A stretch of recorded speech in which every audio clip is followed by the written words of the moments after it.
Bismillahirrahmanirrahim. Assalamualaikum warahmatullahi wabarakatuh. Pada video kali ini saya akan mempresentasikan makalah saya pada mata kuliah manajemen peserta didik yang judulnya pengelompokan dan tata cara menentukan kedudukan peserta didik dalam kelompok.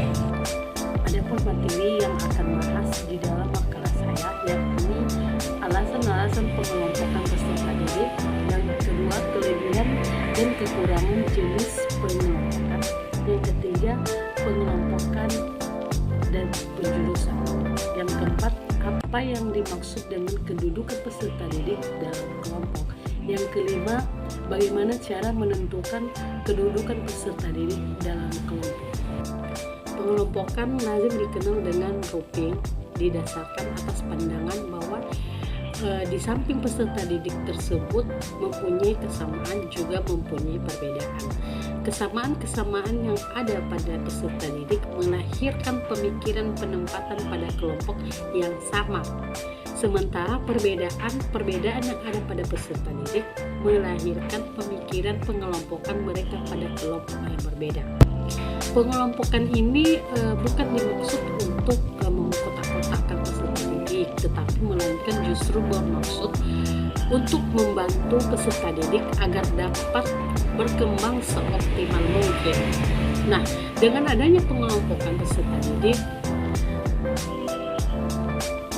bisa mudah dikenal, sebab tidak jarang peserta didik di dalam kelas berada dalam keadaan heterogen dan bukannya homogen.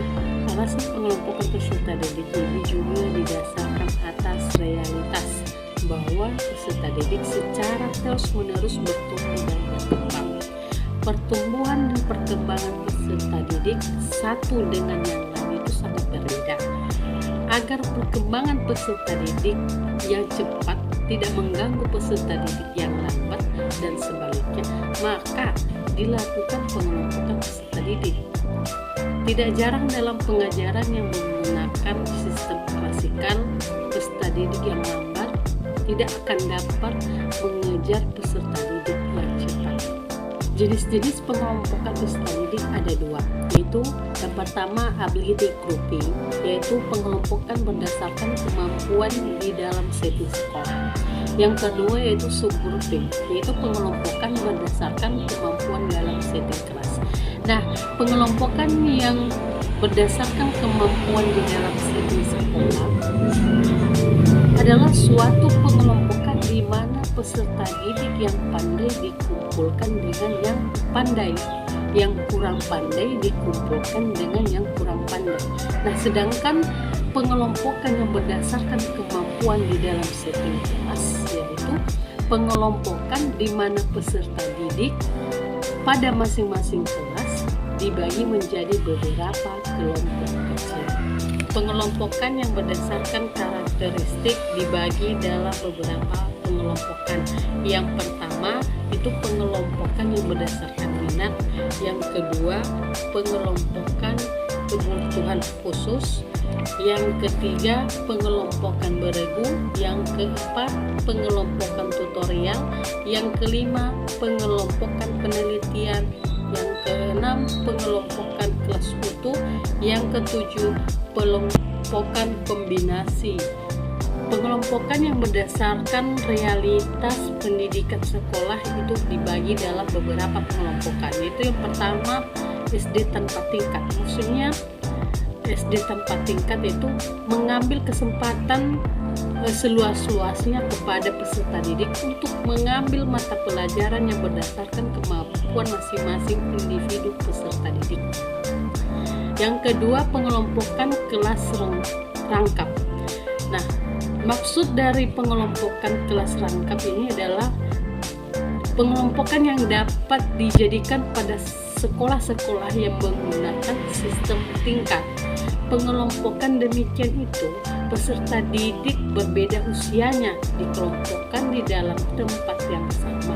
Mereka berinteraksi dalam belajar bersama-sama.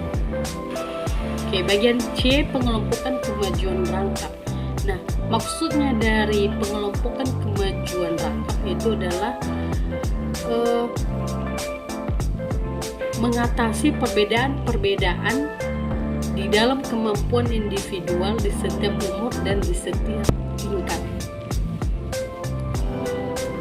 Maksudnya yaitu masing-masing peserta didik diberikan tugas untuk mengerjakan tugas yang diberikan guru dengan sistem kemampuan masing-masing. Bagian D, penempatan sekelompok siswa pada seorang guru. Bagian E, pembelajaran beregu. Bagian F, pengelompokan yang berdasarkan kemampuan. Dasar-dasar pengelompokan peserta didik terbagi dalam beberapa, yaitu yang pertama pengelompokan yang berdasarkan kesukaan memilih teman. Nah, maksudnya itu adalah masing-masing peserta didik diberi kesempatan untuk memilih anggota kelompoknya sendiri serta menetapkan orang-orang yang dijadikan sebagai pemimpin kelompoknya.